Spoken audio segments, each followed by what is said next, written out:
أعوذ بالله من الشيطان الرجيم بسم الله الرحمن الرحيم ود كثير من أهل الكتاب اہل کتاب میں سے بہت سارے چاہتے ہیں لو يردونکم من بعد ایمانکم کفارا کہ وہ تمہیں تمہارے ایمان لانے کے بعد کفر کی طرف لٹا دیں حسدا من عند انفسہم اپنی جانوں میں حسد کرتے ہوئے من بعد ما تبین لهم الحق بعد اس کے کہ حق ان کے لیے واضح ہو چکا ہے فاعفو معاف کرو واصفحوا اور درگزر کرو حتی یأتی اللہ بامرہ یہاں تک کہ اللہ کا حکم آ جائے ان اللہ علی کل شیء قدیر بے شک اللہ ہر چیز پہ قادر ہے واقیموا الصلاۃ اور نماز قائم کرتے رہو وآتوا الزکاۃ اور زکوٰۃ دیتے رہو وما تقدموا لانفسکم من خیر اور جو بھی تم اپنے لیے کوئی خیر نیکی آگے بھیجو گے تجدوہ عند اللہ تم اسے اللہ کے ہاں پالو گے ان اللہ بما تعملون بصیر یقیناً اللہ تمہارے اعمال کو دیکھ رہا ہے۔ کل کے سبق میں آپ حضرات نے یہ بات پڑھی ہے کہ اللہ تعالیٰ نے کثرت سوال سے منع فرمایا چونکہ یہودی اور کفار مکہ ہمارے پیغمبر سے بتکے سوال کرتے تھے، مقصد ہدایت دینا نہیں ہوتا تھا، پریشان کرنا ہوتا تھا، اس لیے اللہ تعالیٰ نے منع کیا۔ اور آج کے سبق کے اندر یہ بات اللہ تعالیٰ بتا رہے ہیں، یعنی اہل کتاب کی ذہینت بتا رہے ہیں، اہل کتاب کی سوچ بتا رہے ہیں، اور لازمی نہیں کہ صرف اہل کتاب کی بلکہ کفار کی بھی یہی سوچ ہے، ٹھیک ہے۔ وہ سوچ یہ ہے کہ اہل کتاب یہ چاہتے ہیں کہ جو لوگ بھی مسلمان ہوئے وہ دوبارہ کافر بن جائیں۔ وہ کیا بن جائیں بھائی؟ چاہے وہ ہمارے پیغمبر کے زمانے کے یہودی ہوں، چاہے ہمارے پیغمبر کے زمانے کے عیسائی ہوں یا موجودہ عیسائی یہودی ہوں، اگرچہ زیادہ تر آیت ان کی طرف جا رہی ہے کہ اس زمانے کے یہودی عیسائی اور کفار وہ مسلمانوں کے سامنے ایسی باتیں کرتے تھے اسلام کے حوالے سے، قرآن کے حوالے سے، پیغمبر کے حوالے سے، تاکہ مسلمانوں کے ذہنوں میں شک پیدا ہو۔ کیا پیدا ہو جی؟ شک پیدا ہو، شکوک پیدا کرتے تھے، شبہات پیدا کرتے تھے۔ اس سے یہ ہوتا تھا، اس کا اثر یہ ہو سکتا تھا کہ کمزور ایمان والے، کمزور جن کا اسلام تھا وہ کفر کی طرف گیا تو الحمدللہ کوئی نہیں، لیکن ان کا ذہن بتا دیا وہ یہ چاہ رہے ہیں، ٹھیک ہے۔ اور یہ چاہتے کیوں ہیں؟ اس کی وجہ کیا ہے؟ قرآن کہہ رہے حسدا من عند انفسہم کہ یہودیوں کے دلوں میں حسد ہے، یہودیوں کے دلوں میں کیا ہے جی؟ اور یہی حسد کی آگ کافروں کے دلوں میں بھی تھی، چنانچہ صحیح حدیث میں آتا ہے کہ سرکار دو عالم صلی اللہ علیہ وسلم مسجد نبوی میں، مسجد حرم میں تشریف فرما تھے، تو ابو جہل ملعون وہ باہر سے آیا، اس کے ہاتھ میں کنکر تھے، اس نے کہا ہے محمد صلی اللہ علیہ وسلم، یہ تو ہم کہہ رہے ہیں نا، وہ تو ہمارے نبی کو ابو القاسم کہتے تھے، ٹھیک ہے، صلی اللہ علیہ وسلم، تو وہ تو ایمان ہی نہیں لاتے تھے، تو کہا جی یہ میرے ہاتھ میں کیا ہے، اگر آپ بتا دیں تو پھر میں آپ پر ایمان لے آؤں گا۔ اب ضد کا علاج بھی کوئی نہیں ہے، ضد کا دنیا میں کوئی علاج جو ضد پہ اتر آیا، یہودی بھی ضد پہ آئے تھے، عیسائی بھی ضد پہ آئے تھے، کافر بھی ضد پہ آئے تھے، ذرا اندازہ لگائیں، ابو جہل کی ضد دیکھیں، کہا جی یہ آپ کے ہاتھ، میرے ہاتھ میں کیا ہے؟ آپ نے فرمایا کہ میں بتاؤں یا جو تمہارے ہاتھ میں چیزیں ہیں خود بول جائیں، ٹھیک ہے، یہ میرے نبی کا معجزہ ہے، میں خود بتاؤں یا جو کنکر یا پتھر تمہارے ہاتھ میں خود بولیں؟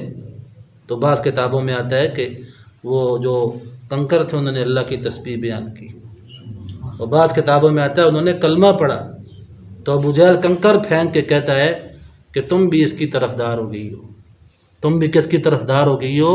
اب یہ ضد کا علاج کوئی نہیں ہے، ٹھیک ہے، اور خود اس کا قول ہمیں کتابوں میں ملتا ہے کہ یہ ہمارے پیغمبر سے کہا کرتا تھا کہ میرے بھتیجے، میں مانتا ہوں کہ آپ حق پیغمبر ہیں، قیامت آئے گی، حساب کتاب بھی حق ہے، لیکن میرا دل اس کی طرف جاتا کیوں؟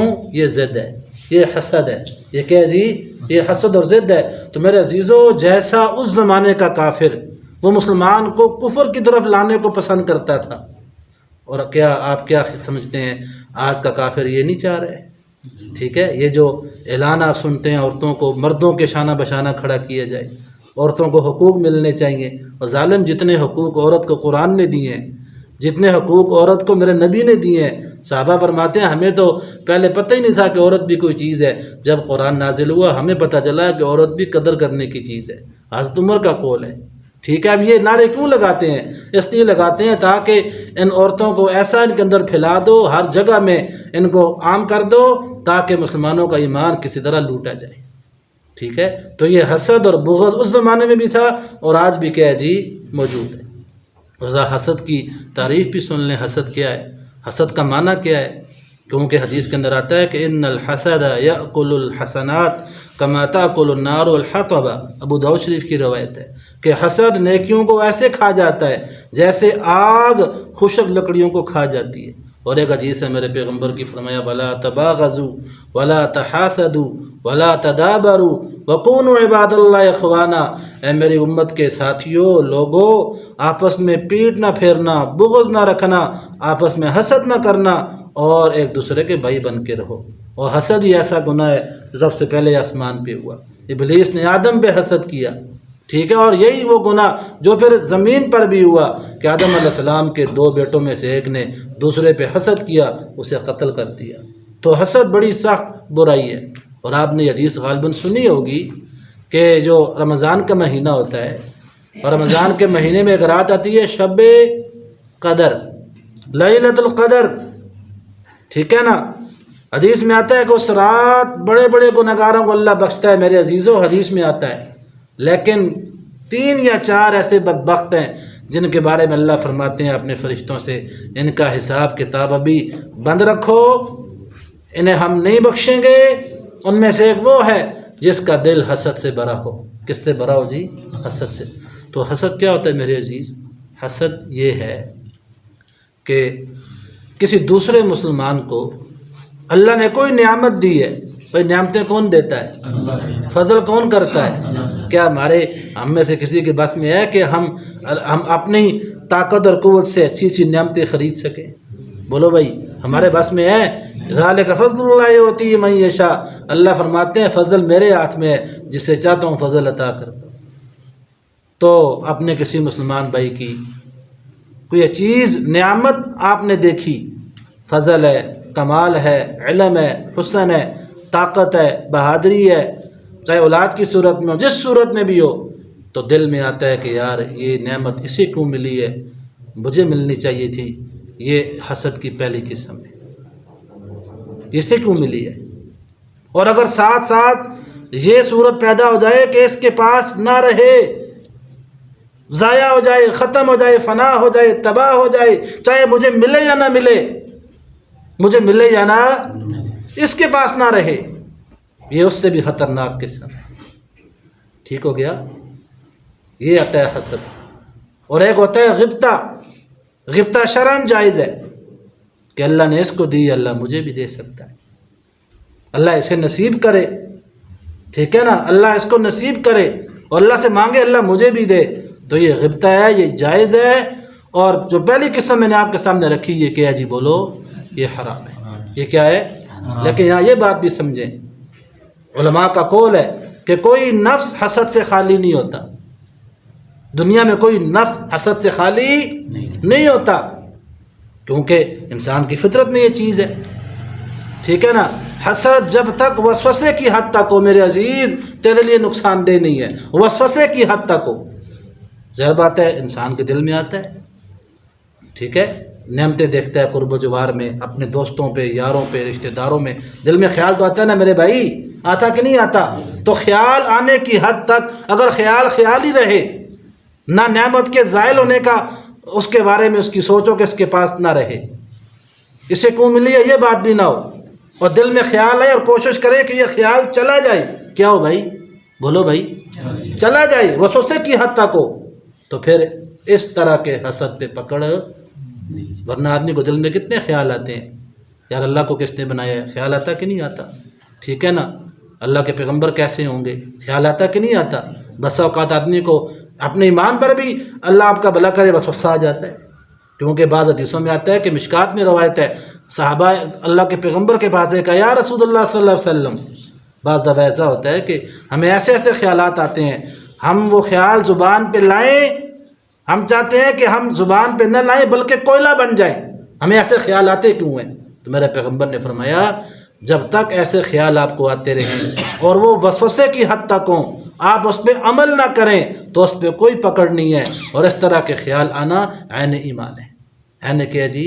تو حسد وسوسے کی حد تک ہو تو نقصان دہ نہیں ہے، ظاہر بات ہے جب آتا ہے لیکن بندہ اس کو دور کرے، کیا کرے جی؟ خیال آ جائے تو بندہ دل میں سوچے بھئی اللہ کا فضل ہے، اللہ مجھے بھی دے سکتا ہے۔ جب آدمی اپنے نفس کے ساتھ جھگڑے گا اور آگے سے شیطان کو اس کے حوالے سے بتائے گا بھائی اللہ نے اس کو دیا، اللہ مجھے بھی دے گا، تو کون ہوتا ہے آ کے وسوسہ ڈالنے والا، تو انشاءاللہ اس پر پکڑ نہیں۔ اور یہی حال ہے نماز کے اندر خیال آ جائے، ٹھیک ہے، نماز کے اندر بھئی خیال آتا کہ نہیں آتا؟ اب نماز کے اندر خیال آ جائے تو نماز کے اندر خیال کا آنا خود آ جائے، بندہ کوشش کرے کہ دور ہو، مجھے کیوں خیال آیا، تو یہ منع ہمارے پاس تو مثال ہے، حدیث میں آتا ہے کہ آپ علیہ السلام نے نماز پڑھائی، غالباً عصر کی نماز تھی، تو ایک دم سلام پھیرا آپ نے، تو سلام پھیر کے حجرے میں چلے گئے۔ اب صحابہ بھی بڑے حیران ہوئے، یار ویسے سرکار سلام پھیرنے کے بعد ہماری طرف اپنا چہرہ مبارک کرتے ہیں، تسبیحات پڑھتے ہیں، ٹھیک ہے، اور اس کے بعد اٹھ کے اپنے حجرے میں تشریف لے جاتے ہیں۔ امام بخاری نے باب باندھا ہے، باب التفکر فی الصلاۃ، کہ نماز کے اندر خیال کا آ جانا، اس میں یہ روایت وہ لائے ہیں۔ تو آج پیغمبر صلی اللہ علیہ وسلم گھر چلے گئے، چنانچہ پیغمبر گئے، پھر فوراً واپس بھی آ گئے، آ کے مصلی پہ بیٹھے اور اپنے ساتھیوں سے فرمایا بھائی تفکرت فی الصلاۃ، مجھے نماز میں خیال آیا، کیا کہا جی؟ مجھے نماز میں خیال آیا کہ میرے گھر میں سونے کی ڈلی پڑی ہوئی ہے، ابھی مغرب کا وقت ہونے والا ہے، میں اس کو فوراً اللہ کے راستے میں خرچ کرتا ہوں، غریبوں کو دیتا ہوں، کہ ایسا نہ ہو کہ رات ہونے سے پہلے اللہ نہ کرے دنیا سے چلے جائیں اور اللہ مجھ سے پوچھے کہ محمد صلی اللہ علیہ وسلم آپ اپنے گھر میں سونا چھوڑ کے کیوں آئے، ٹھیک ہے نا۔ تو یہ دلیل ہے اس بات کی کہ نماز میں خیال، بولو بھائی۔ اب آپ سوچیں گے پیغمبر کو کیسے خیال آ گیا، ہمارے پاس اور مثالیں بھی ایسی میں آپ کو دے سکتا ہوں۔ ہاں جب نماز کے اندر دکان کا حساب شروع ہو جائے، ٹھیک ہے، قرضوں کا حساب شروع ہو جائے، راشن کا حساب شروع ہو جائے، تو ایسی نماز پھر اللہ کے مقبول، جیسا کہ واقعہ۔ اور یہ ایک اور واقعہ مجھے یاد ہے، سید عمر کے بارے میں ہے، بخاری میں روایت ہے، حضرت فرمایا کرتے تھے انی اجہز جیشی فی الصلاۃ، کہ میں نماز کے اندر لشکر کی تیاری کرتا ہوں، کیا کرتا ہوں جی؟ کیونکہ حضرت عمر رضی اللہ عنہ لیڈر تھے، سب کے حضرت رضی اللہ تعالیٰ عنہ بہادر تھے۔ رومن امپائر کس نے فتح کی ہے؟ بولو بھائی، اور جوش سے بولو یار، ہاں جوش سے بولو۔ رومن امپائر کو کس نے شکست دی ہے؟ ایران کو کس نے شکست دی ہے؟ ٹھیک، کیسے کسرا کو زمین بوس کس نے کی ہے؟ تو ایسی شخصیت کو اگر نماز میں خیال آ جائے کہ میں لشکر ادھر بھیجوں یا ادھر بھیجوں، ایسی شخصیت کو خیال کا آ جانا کوئی محال۔ آپ خود فرمایا کرتے تھے کہ میرے ساتھیوں بسا اوقات میں اتنا مشغول ہوتا ہوں جنگ میں کہ مجھے نماز کے اندر خیال آ جاتا ہے لشکر کہاں بھیجنا ہے، لیکن وہی حضرت عمر ہے جب رات کو اٹھ کے نماز پڑھتے ہیں تو سورہ یوسف پڑھتے ہیں، تہجد میں دور دور تک آواز جاتی ہے۔ تو بھائی تو بات چلی وسوسے سے، اگر حسد وسوسے کی حد تک ہو تو وہ منع، لیکن اگر وہ عمل آدمی اس پہ کرے اور کوڑے آدمی، بعض علماء فرماتے ہیں ہم نے حاسد سے زیادہ کسی کو پریشان نہیں دیکھا، اس کو ملتا ہے کچھ نہیں، بھائی ملتا ہے کچھ حسد کرنے والے کو، ملتا ہے کچھ نہیں اور فضول میں کڑتا رہتا ہے۔